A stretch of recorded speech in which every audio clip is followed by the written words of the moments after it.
afternoon. Good afternoon. It is Monday the 5th of March 2018, just after one, well, actually, 1:15 now. I do apologise for the technical problems and the delay to the start of the programme. Welcome to the programme to Patrick Henningsen from 21st Century Wire. Good to be with you, Mike.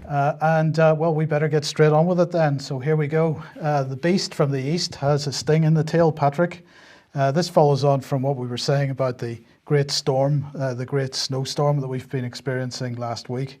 And apparently Southeast Water, Thames Water, Southern Water, Affinity Water have released a statement saying that following the recent freeze and rapid thaw, water companies across London and the southeast of England are experiencing exceptionally high levels of demand for water due to multiple bursts on networks and an increase in leaks in and on customer properties. So they're asking for customers who have water to use as little as possible while they're currently without water or have low pressure. We are putting as much extra water as we can into our local networks, they said, and fixing leaks and bursts as quickly as possible. We sincerely apologise to all those who are currently without water or experiencing low pressure. So apparently they have been delivering water to hospitals, 20,000 homes without water in the southeast. Some schools are closed, Patrick, because they don't have water in the schools.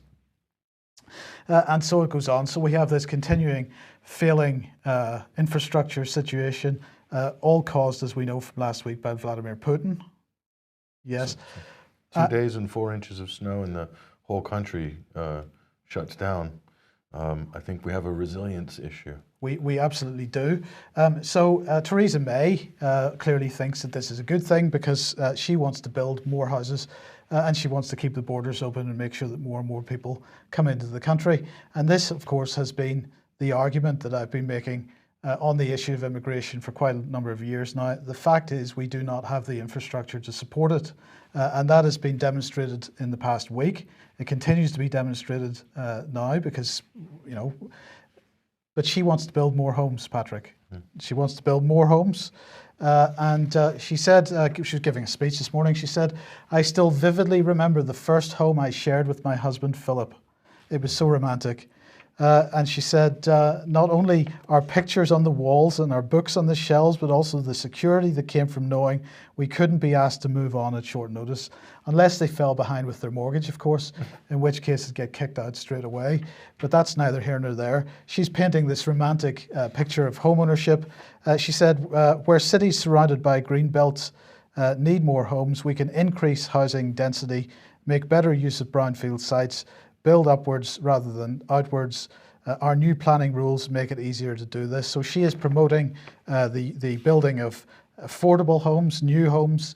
Let's build the homes, but we're not going to build the infrastructure that goes with it. So we won't have the water pipes, we won't have the railway stations, we won't have the schools, we won't have the hospitals.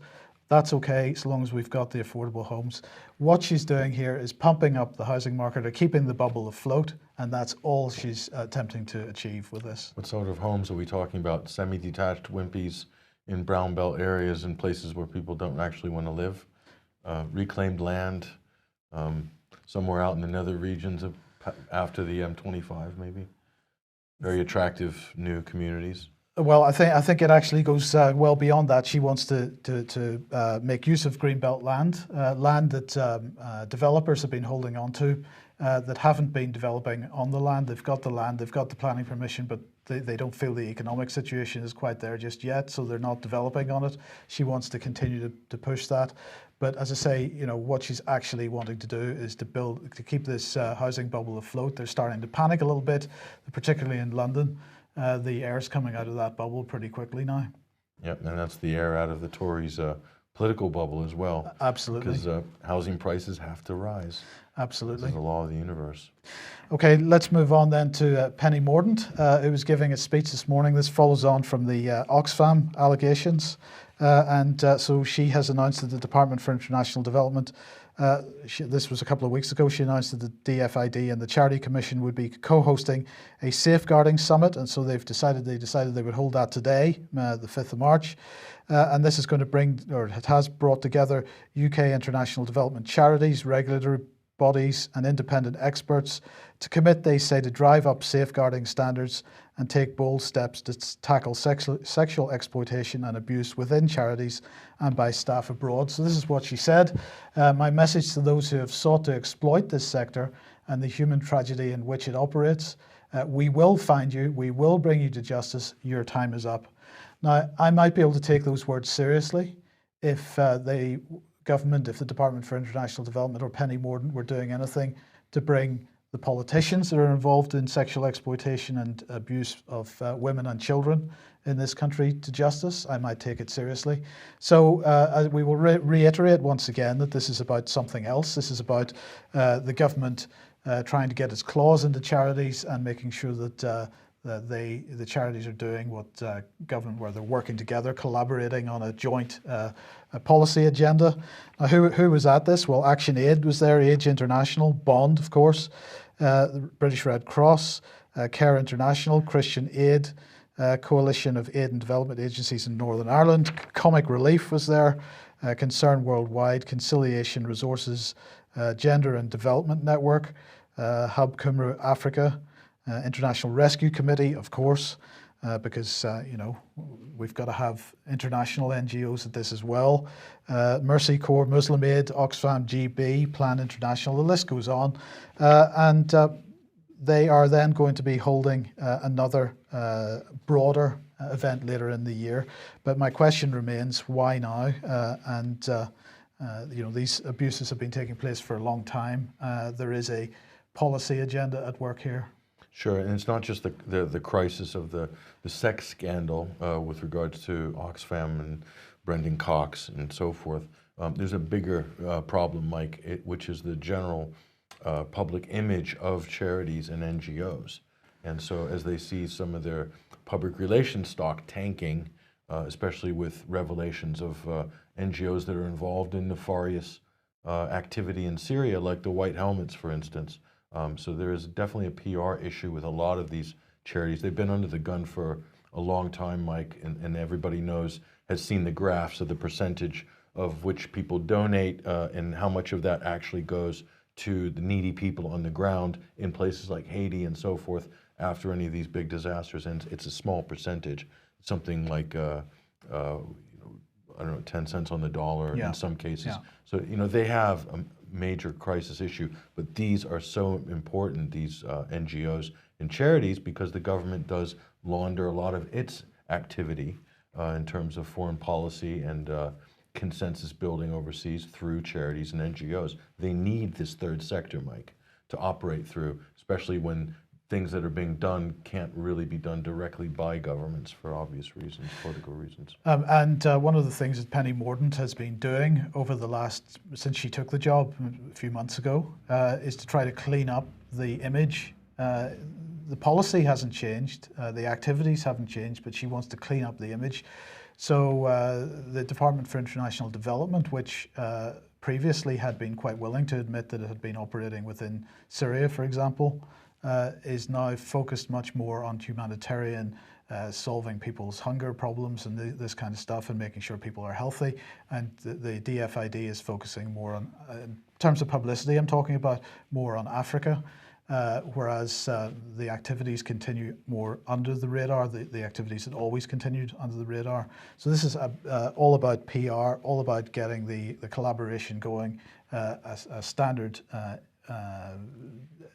policy perspective, PR agenda running, and it's pretty despicable stuff. So this is part of an information war that's going on, Patrick, which brings us nicely into this one, because this is from the Times. General Sir Gordon Messenger, military must wake up to the information war. And the Times says the need to win the information war concerns General Sir Gordon Messenger more than the latest model of tank, fast jet or warship. Hardware still has a role, but the Vice Chief of the Defence Staff wants to see an evolution in the military mindset about the importance of using data to help defeat and destroy an enemy. And he said, we have to wake up to the idea that our ability to turn data into information advantage, our ability to respond faster through cleverer decision making, which is enabled by the flow of information, is actually frankly as important, if not even more important, than whether our tanks outrange an anti-tank missile. So that's a pretty impressive position to be taking, Patrick. Sure, and I think people should be aware. You see the tough photograph here, posing for the photo, looking tough, sleeves rolled up, in the middle of winter, definitely somebody to be reckoned with.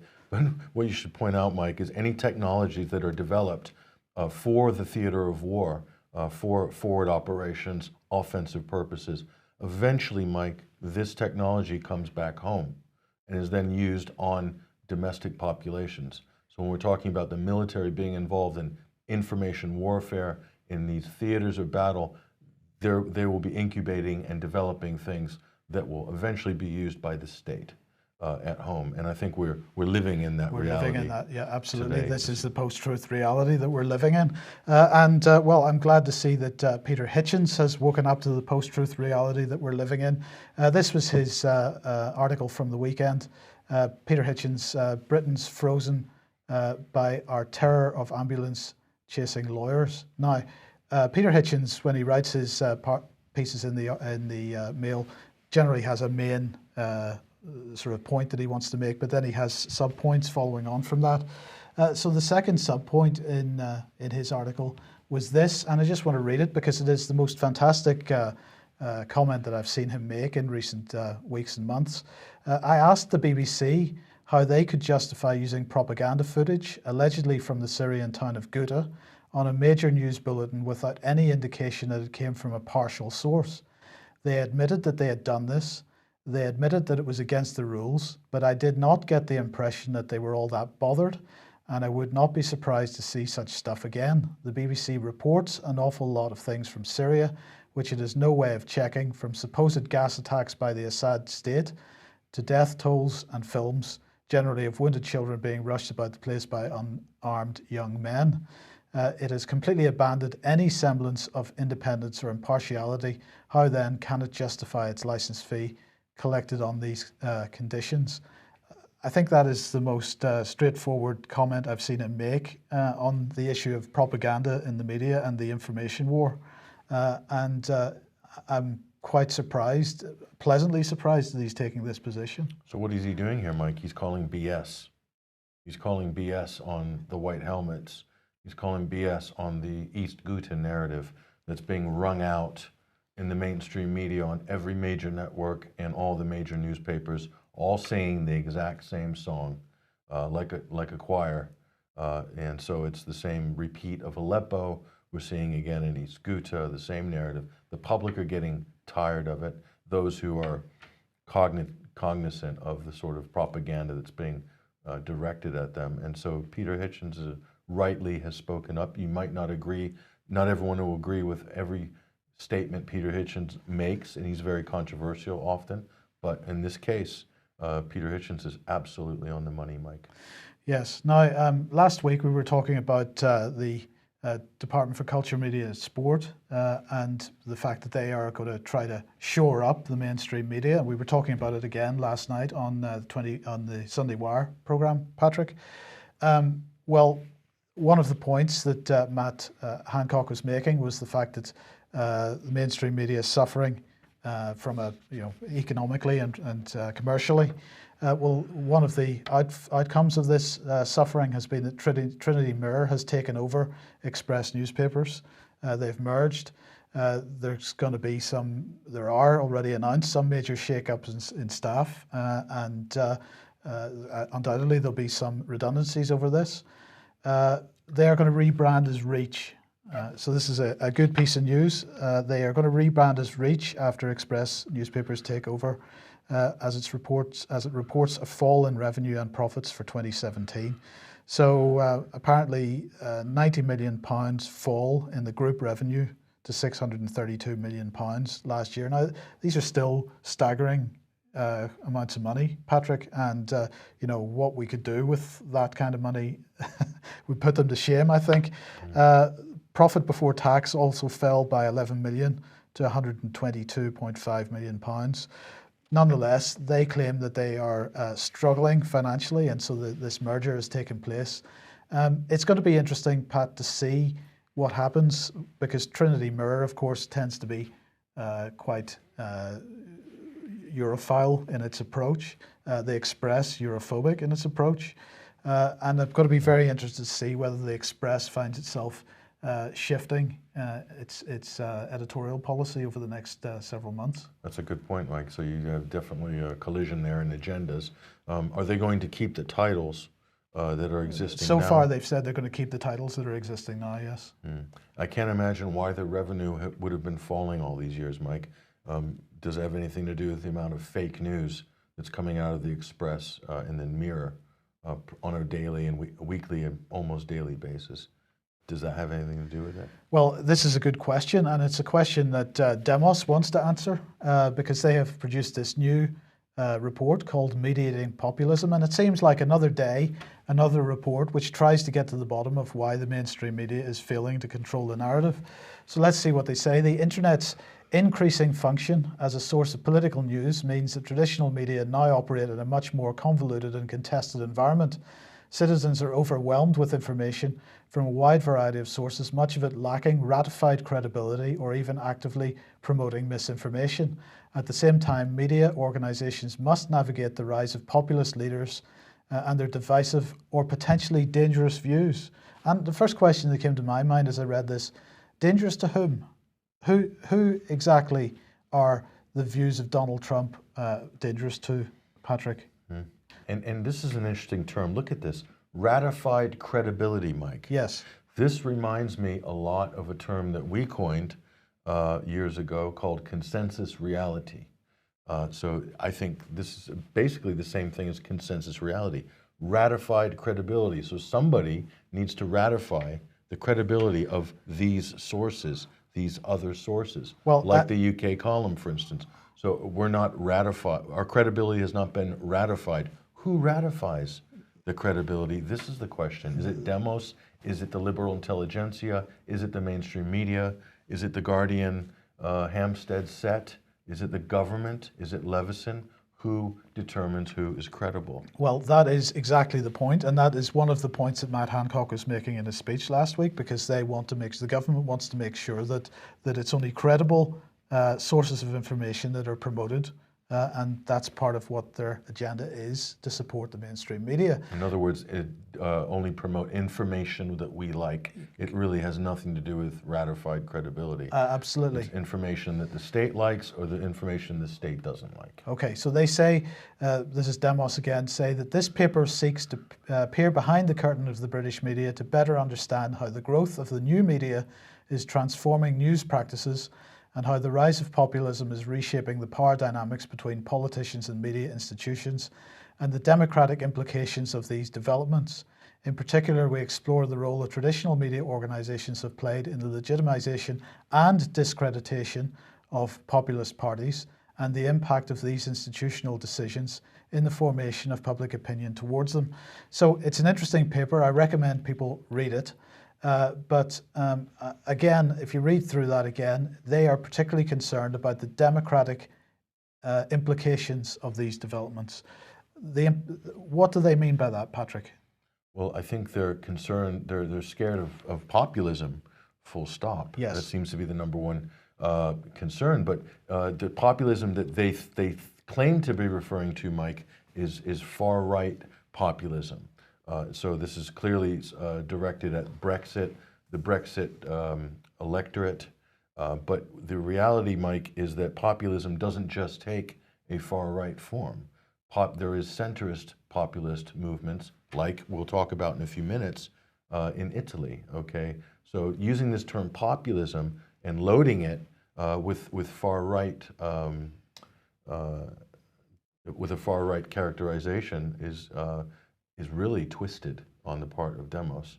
So they're literally trying to herd us into this I don't know, a sort of a status quo framework where anything outside of the accepted two-party hegemony is should be categorically rejected as a threat to democracy. That's kind of what I'm reading from this.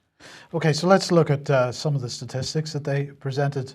One of the things they asked people was, which, if any, of the following publications have you read in the last week? So they're trying to get a handle on how popular the mainstream media is. So clearly way out in front, we have the Daily Mail with just short of 20% of the people polled reading the Daily Mail. Or is it? We'll come on to that in a second. Then we've got the Sun, the Metro, the Guardian, all on around about 12% there. And then the Daily Mirror, the Times, the Telegraph, the Express, and then we start heading down towards the Daily Star and City AM with relatively low numbers. But what struck me straight away about this graph, Patrick, was there was no bar on the graph for people that don't read any of this trash, right? So when you read through the body of the text, you actually do get an idea of how many people aren't on this graph. But not a total figure, you get it broken down into male and female. They say that 51% of women don't read any of that, and 39% of men don't read any of that. But they didn't put that figure on the graph because a visual would have given you a much better impression of what the true situation was. That's about an average of 46% weighing on the side of females over males in terms of total population. So roughly 46% of the population don't read any of the loo roll on the newsstands. So that's interesting. Why is that not in that graph, Mike? Because that would make it a better visual representation, wouldn't it? It would be more accurate to include that next to the Daily Mail and the others, don't you think? Well, for example, exactly. So the Daily Mail figure was 20%. Is that 20% of the 100%, or is that 20% of the 60% or the 50% that actually read the newspapers? It's sort of misleading. It is absolutely misleading. And then there was this one. Thinking back to the EU referendum coverage for each of the following, would you say the coverage was? And the colours there, the blues are generally positive. That's that people considered that the coverage was completely fair and impartial, or mostly fair and impartial. And then we have grey, which is about as fair and impartial as other sources. And then we have the purples, which are not partial at all. So and then we've got the hatched area, which shows the number of respondents who didn't actually read any of or listen to these classes. And from the left, we've got TV news, and then we've got radio news, and then we've got broadsheet, high quality, so-called high quality newspapers, and then we've got the tabloid newspapers, then the red tops, local newspapers, and then what they're describing as other news sources. And what we see is that right across the mainstream media, actually the numbers of people that considered that the EU referendum coverage was either fair and impartial or mostly fair and impartial is pretty low. They generally thought the mainstream media had done a bad job. The grey area, which is about as fair and impartial, and impartial as everybody else. The question in my mind is, should that be viewed positively or negatively? Because to me, what that's tantamount to saying is the coverage from this class of media outlet was just as bad as everybody else. Maybe I'm looking at this negatively, but I see that as a negative response. If somebody has responded that they didn't view that television news was any better than any other type of news outlet. That would be negative against the television news. Yes, yes. Yeah. And if you take that into account, then the picture for the mainstream media looks even worse. Well, I'll take that a step further, Mike. I'd love to see the methodology on this poll. In other words, who were they polling?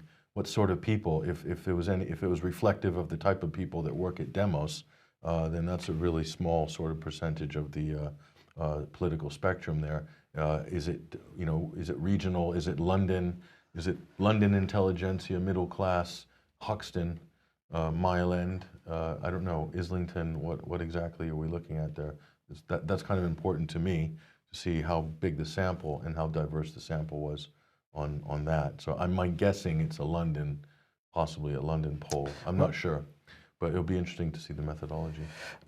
Nonetheless, another paper trying to get to the bottom of why the mainstream media can't carry the narrative at the moment. When we look at this as a whole, when we look at the intervention from the Department for Digital Media, Culture and Sport, we look at the continuous, almost daily publication of articles and research papers and think tank interventions, all asking the same question. We definitely get a picture of desperation. Yeah, and I'll save you guys, well, we can save you millions of dollars in commissioning all these useless studies. I would be the biggest fan of any of these papers or media outlets if they're actually doing any real investigative journalism over the last God knows how long. I could say started the Iraq War and let's move forward. Yeah. How many people have been fired in government? How many governments have been brought down by the media? Almost nothing. What sort of scandals, besides MPs' expenses? We're talking about big things. What about the UK's involvement in illegal war of aggression in Yemen? Nobody's been taken to task for that. The support of extremists in Syria via the Foreign and Commonwealth Office and so on and so forth. There's so many of these stories. It's open wounds for real journalism, but in this environment, nothing. So this is why their numbers are falling. They're not effective as a fourth estate. They're no longer the watchdog. They are the absolute lapdog of the state. The same in the United States. It's become an institutional problem in the West. So this is why the numbers are falling, because there's nothing there that's interesting in terms of watching from a news consumer's point of view. Right. Well, that brings up an interesting point. Just to finish this little section off, we were talking on the Sunday Wire a little bit about this last night, and I made the point that how the relationship between the media and politicians has changed since the Leveson inquiry in 2011. And they're making this point as well. The new media landscape is also shifting the relationship between the UK press and politicians. While news organisations still retain significant agenda-setting power, politicians are increasingly looking to more direct forms of communication with voters. And what they're almost saying is it's almost an apology that because politicians have access to Twitter and have allegedly direct communication with voters, that the mainstream media is then forced to simply regurgitate what politicians are saying in some desperate attempt to maintain relevance. Yeah, and not only that, to maintain their sources within government, their special privileged access to the halls of power. This is the same problem we see in many places. That's definitely how Washington works, and I'm sure to a degree that's how London works as well. But let's just take before we move on, Mike, take the Chilcot inquiry, for instance. There's evidence, absolutely gaping evidence there that's been revealed by people like Piers Robinson, Professor Piers Robinson from Sheffield University, that Tony Blair, the government, colluded with the United States in advance. There was a predetermined agenda to wage an illegal war of aggression. It's absolutely proven. What did the media do, Mike, in light of any of this information? They hardly followed up on it. Is there any calls for prosecution of Tony Blair? Nothing. So it's a very comfortable environment and a little bit too intimate between the mainstream press and the state. And therefore, nothing happens. And this is why people are turning off of the mainstream media, because they just don't believe in it anymore. So it's kind of simple. Okay, a few ads here. May is going to be a pretty busy month. It begins on the 4th to the 7th of May with Alternative View Conference, AV9, in the Horwood House Hotel near Milton Keynes. Details can be found on alternativeview.co.uk. You'll be speaking. A whole range of speakers. Brian will be speaking at that as well. Do get along to it if you possibly can. The following weekend then, in Nottingham on the 12th of May, in the Albert Hall, the UK Column is holding a day's conference entitled Dying for Good Health. Can't give you any more information on that just at the moment. Hopefully within the next couple of days we will have the details of speakers and so on for that. Please get along to that if you possibly can as well. And then on the 27th of May, which is a Sunday, the next Media on Trial event is taking place in Leeds. Details are on mediaontrial.uk. And this time they are aiming to ask the question, is the mainstream media in breach of the Terrorism Act in the UK for their promotion of terrorist narratives and for the fact that they are often embedded with terrorists in the Middle East whenever they go to report there. Yeah. So And terrorists are their sources for their exclusive stories and so forth, and they're promoting a terrorist-based narrative. So that will be definitely something interesting to explore. now, you mentioned Italy, Patrick. Here we go. This is the Wall Street Journal saying Italy faces political paralysis after populist jolt, and we have the map on the right showing the vote and the outcome.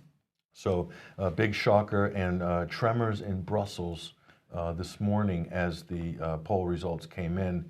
The Five-Star Movement, which was founded by Pepe Grillo years ago in Italy, he's a comedian and a blogger. The Five-Star Movement captured the most amount of votes this time around. And another party which was surging is the Northern League, or Lega Nord in Italian.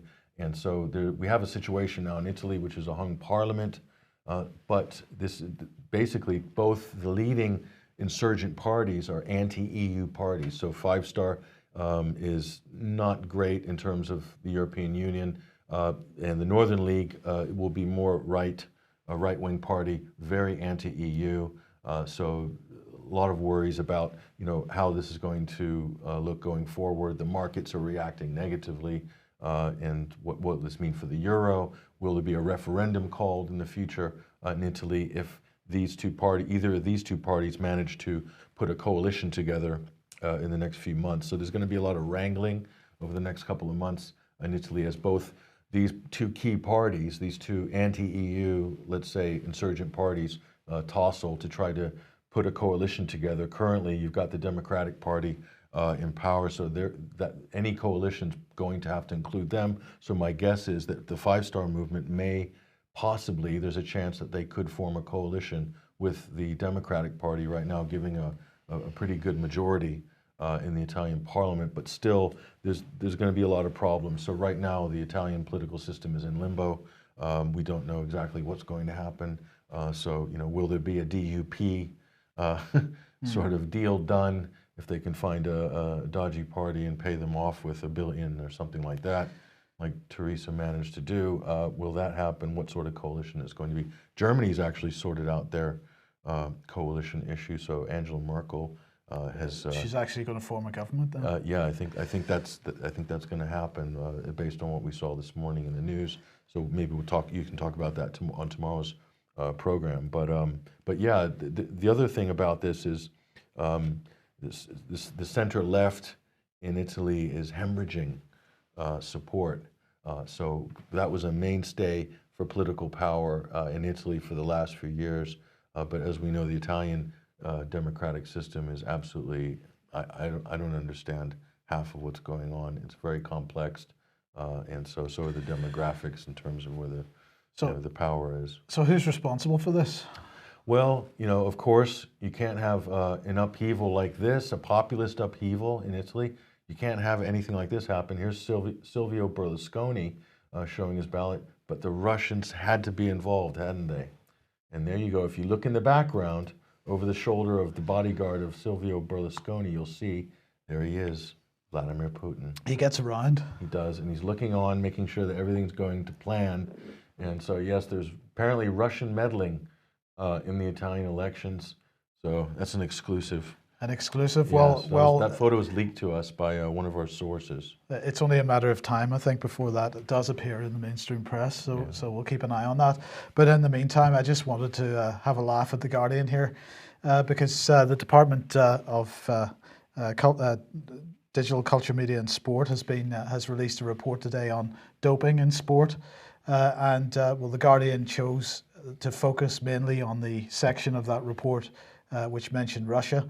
Sebastian Coe, Lord Coe, who of course is head of the international sporting regulator, is accused of misleading the inquiry into Russian doping. Of course, the inquiry wasn't just into Russian doping; it was into doping in sport in general, so.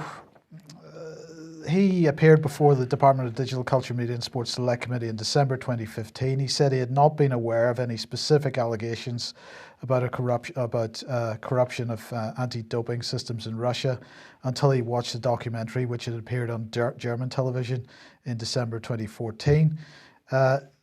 They said in their report he sought to distance himself from any knowledge of the allegations of doping in Russian athletics before the details were exposed in the German documentary. His answers to us about this were misleading. Lord Coe may not have read the email and attachments sent to him, but it stretches credibility to believe that he was not aware, at least in general terms, of the main allegations that the Ethics Commission had been seeking to investigate.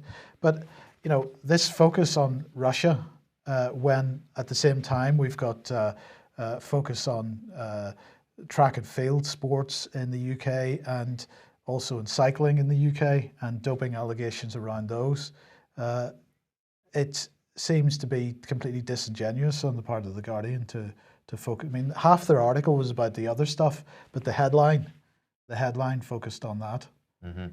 Because we've got to keep the boot in on Russia at every opportunity. Yeah, I mean, I've looked at this story pretty closely over the last couple of years. I've commented on it as well on television. And to me, in my personal opinion, looking at it, the McLaren report and the whole case against Russia for doping is a big, giant fraud. And it's what it is. It's being used to demonize Russia in the international arena, in the international court of public opinion. And this is not a real court. This is a kangaroo court. And sitting at the top of this kangaroo court, running point, are the United States and the UK.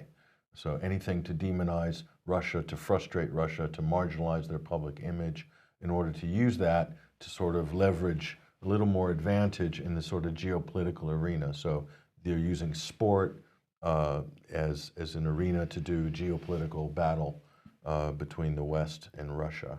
So that's my personal opinion, having looked at the doping case. I agree with that. Now, I suppose we have to congratulate, to a certain degree, the Oscars, because they didn't award the Oscar for Best Documentary to The Last Men in Aleppo. It's surprising. So Best Documentary, for the second straight year, you had a White Helmets film being nominated at the Oscars. It's incredible.